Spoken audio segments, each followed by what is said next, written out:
Professora Lucélia, muito bem-vinda, muito bom tê-la aqui conosco e uma honra escutá-la nesse momento, a aula agora sobre o Stop Nazismo. E a pergunta é, professora, qual a relação entre o nazismo e a escravidão no Brasil e o pós-escravidão, a abolição fake, a abolição mentirão, a abolição inconclusa, a abolição da escravatura e o processo de eugenia? Olá, boa noite. Vocês me ouvem bem, né? Bom, primeiramente, você disse aí que vem uma aula aí, e eu só quero lembrar Paulo Freire, primeiro Sócrates, né? Que a gente nunca sabe, a gente só sabe que não sabe, né? E Paulo Freire, que a gente se educa mutuamente. Então, eu hoje vim muito mais aprender do que, enfim, ensinar alguma coisa. E já começamos muitíssimo bem, né? Com essa, enfim, com essa fera aí que deu essa abertura para a gente, né? Para a gente começar a entender o que está acontecendo no Brasil. E aí eu vou um pouquinho dentro dessa dinâmica e vou, assim, querer voltar um pouquinho no tempo, porque acho que para a gente poder compreender melhor o nosso presente, é sempre muito bom a gente dar uma olhadinha no passado. Porque muitas coisas que foram construídas dentro da nossa história, a gente colhe esses frutos hoje. E para que a gente tenha um futuro diferente, eu acho que essa análise ela é fundamental. Bom, então, como você colocou essa relação aí, ou essa possível relação entre o fascismo e a escravidão, eu queria que a gente pensasse um pouquinho que existe um sentimento em comum que permeia sociedades fascistas ou escravocratas, né? É algo que é muito ímpar, muito peculiar, que é essa total aniquilação do outro. Espera só um pouquinho que eu estou com um fone novo aqui, nessas novas tecnologias, eu estou apanhando dele, mas vamos lá. Que é essa total aniquilação do outro, das outras raças, né? Então, existe uma apropriação dos bens, seja esses bens de conhecimento ou bens materiais, e aí vai se adentrando em uma dinâmica de você coisificar o outro, ou essa raça que é diferente de mim, que passa a ser percebida como algo inferior, algo coisificado. Então, qualquer coisa que eu, entre aspas, essa raça superior, entenda que eu deva fazer com esse outro coisificado, ele passa a ser justificado através de ferramentas de opressão, como a igreja, que aí tem esse ponto moral, né? A igreja, de forma jurídica. Então, todos os crimes contra esse outro diferente, ele não é percebido como crime e ele passa a ser naturalizado e, portanto, comum, aceitável. E, socialmente, sobretudo, os meios de comunicação, porque é preciso formar essa opinião pública de que esse diferente é um risco, é um perigo para uma certa normalidade. Então, essa dinâmica, ela está presente tanto no fascismo, quanto esteve presente, sobretudo, na escravidão aqui no Brasil. E aí a gente vai percebendo que eles têm essa concentração do poder, então tem essa hegemonia econômica, política, existe essa exaltação de uma coletividade nacional, né? Ou seja, essa chamada raça superior, perfeita, moderna. Essa postura totalitária, então não há diálogo, portanto, nenhuma possibilidade de democracia. E essa busca constante, permanente de expandir os seus territórios, sejam eles geográficos ou de pensamento, para que exista essa manutenção de todos esses privilégios, né? Então, quando a gente fala sobre a escravidão no Brasil, a gente pode sim afirmar que nós, desde muito cedo, temos na nossa concepção de sociedade o fascismo também. Um pouco diferente daquilo que a gente geralmente leu, né? Hitler, enfim, tantos outros, mas que nunca se falou dessa maneira no Brasil.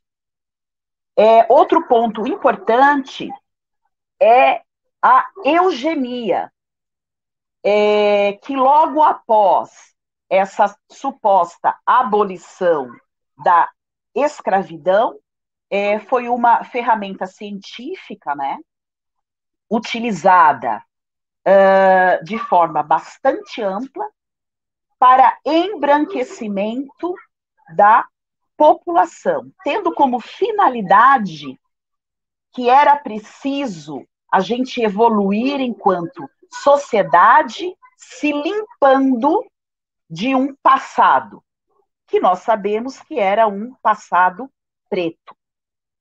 Então, não houve essa busca de você permitir que aqueles que antes foram escravizados pudessem exercer cidadania. O contrário, eles precisam ser eliminados. Como nós não demos conta disso na escravidão, isso foi continuado, por exemplo, com esse projeto de eugenia, que é o embranquecimento. E aí, sobre isso, eu queria colocar algumas coisas que eu acho interessantes. Isso era tão sério e tão presente aqui que o último congresso de eugenia no Brasil aconteceu em 1934. Ou seja, do ponto de vista histórico, foi ontem. E ele era sustentado pela elite brasileira, pelos intelectuais brasileiros. Então, aí a gente tinha médicos, a gente tinha juízes, a gente tinha jornalistas, enfim, todos aqueles cargos, né, todos aqueles sobrenomes que formavam a nossa elite brasileira. Então, quando a gente se vê diante de um governo como o Bolsonaro, não é algo que, digamos, é novo para a gente. Nós somos um país violento. A gente tem que olhar para isso e tem que se assumir dessa forma para que a gente repense daqui para frente. É só olhar os nossos índices. A gente traz conosco essa base escravocrata, que a gente não resolveu, a gente jogou debaixo do tapete. Então, isso permeia o nosso inconsciente social. Nós somos o país que mais mata mulheres, que mais mata LGBTs, que é a segunda polícia que mais mata. Ou seja, é de fácil compreensão, embora a gente não queira aceitar, que uma sociedade dessa, em algum momento, fosse permitir que um perfil como o Bolsonaro estivesse novamente no poder. O que nós temos que nos preocupar agora é como que nós vamos nos sensibilizar para viver e construir e solidificar uma democracia. Nós temos que nos resolver com o nosso passado. Nós temos que, como foi dito muito bem, começar educando as novas gerações. E para isso é preciso falar, é preciso abrir, analisar o nosso passado e dar nomes aos bois. E culpabilizar aqueles que tiveram um papel importante para que houvesse essa manutenção de uma sociedade que não consegue ainda conviver com a diversidade. Ou seja, se você, no Brasil, nasceu mulher, nasceu negro ou negra, se você é homossexual, se você está fora desse padrão fenotípico europeu, se prepara, meu filho. Se prepara, porque a tua luta pela tua sobrevivência, ela vai começar cedo. Porque nós não somos uma sociedade que aceita o diferente. E aí, eu queria colocar alguns nomes aqui importantes que nós aprendemos até a cultuar na escola e que eram defensores da eugenia. Eu estava lendo sobre isso, eu fiquei horrorizada, gente, horrorizada. E como eu gosto de dar nomes aos bois, eu vou citar aqui para vocês. Dentro desse nosso processo de eugenia, de embranquecimento, a gente teve nomes, por exemplo, como Júlio de Mesquita, que é proprietário do jornal O Estado de São Paulo. Então, aí a gente já vai entendendo como é que é a nossa mídia brasileira, como é que pensam toda a nossa elite brasileira, porque isso não começou hoje. Como bem foi dito, isso é um projeto de país. Depois nós vamos ter Oliveira Viana, jurista, famoso, sociólogo e considerado imortal pela Academia Brasileira de Letras. Arnaldo Vieira de Carvalho, fundador da Faculdade de Medicina em São Paulo. Aí a gente também começa a perceber como que pensa a nossa medicina brasileira, sobretudo com a violência obstétrica. Monteiro Lobato, escritor famoso, né? Pelo menos na minha infância, eu assisti o Sítio do Pica-Pau Amarelo.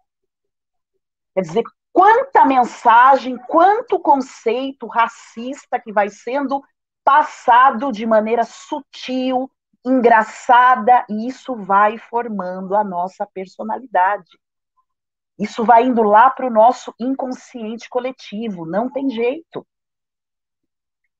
Gilberto Freire, autor famoso daquele livro Casa Grande Senzala, que inclusive tinha uma máxima, que era, bom, vamos miscigenar, porque branqueia e elimina os caracteres ruins da sociedade.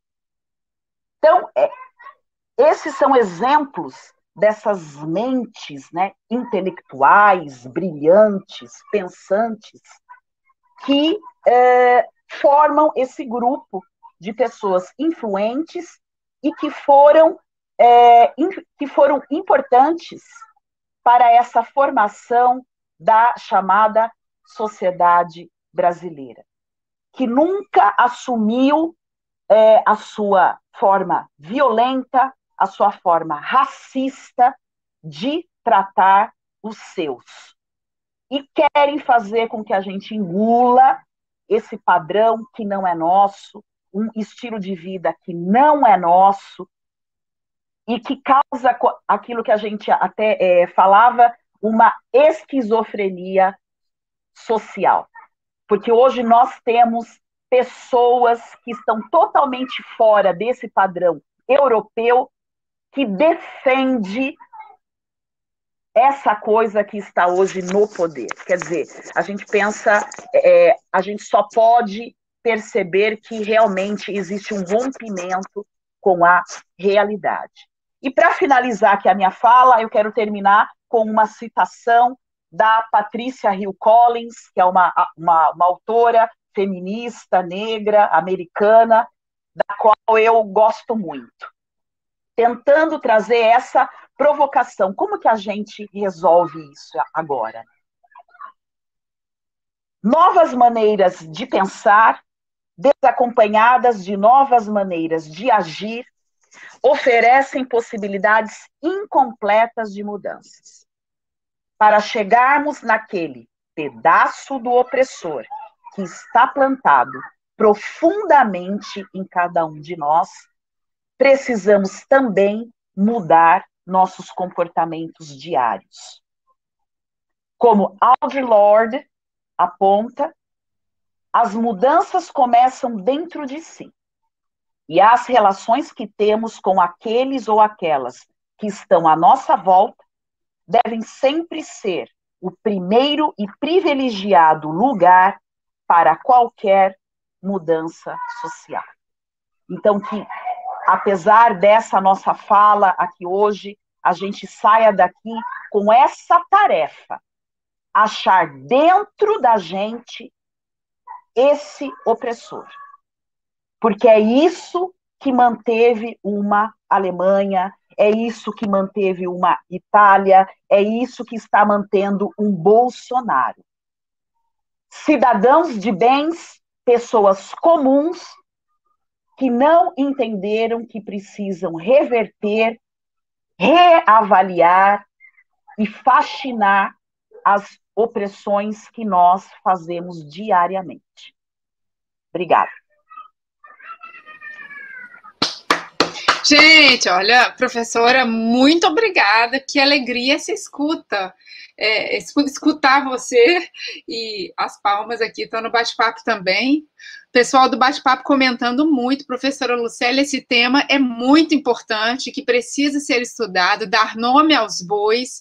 A questão da escravidão não foi resolvida no Brasil, é uma triste verdade. E a Elisa comenta, subliminarmente, fomos conduzidas pelas mentes notáveis, durante muito tempo, a escola muito colaborou.